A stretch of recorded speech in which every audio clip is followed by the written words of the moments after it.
Kurt Cobain was killed because he found out there was handlers around him. Listen to this. Dave Grohl's father wrote speeches for Ronald Reagan. Dave Grohl came up in the DC punk scene. Dave Grohl was not an original member of Nirvana. Dave Grohl joined Nirvana after Nirvana moved from Sub Pop Records to Geffen Records. Geffen Records was owned by David Geffen. David Geffen was roommates with Courtney Love's father at one point way back in the day.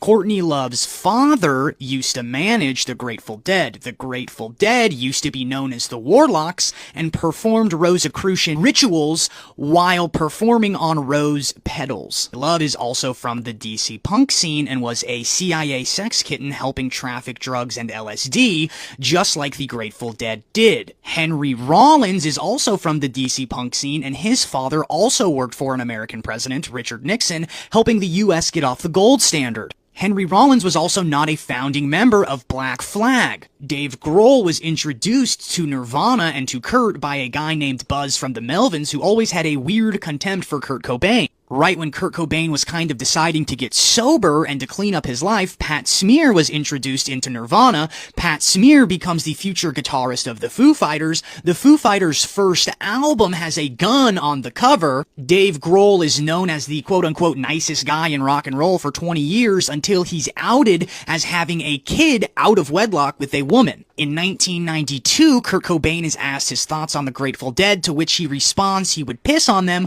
while wearing a t-shirt saying "Kill the Grateful Dead," a handmade shirt he made himself, referencing him knowing everyone around him was a handler and or fed. Courtney Love's father wrote a book about how Courtney Love actually was one of the people who killed Kurt Cobain. Kurt Cobain was killed because he started finding out what was going on around him, began signaling it was going to fire Dave from Nirvana and go solo. Why did Chris Novoselic not join the Foo Fighters but Pat Smear did? Why was Dave Grohl pushed so hard by the music industry and by PR firms saying he's the nicest guy in rock for 20 to 30 years? We know that if everyone is pushing the same agenda, it's a psyop. The Foo Fighters are what the industry wanted Nirvana to be. The nicest guys in the music industry are the most dangerous. Check out the entire breakdown here.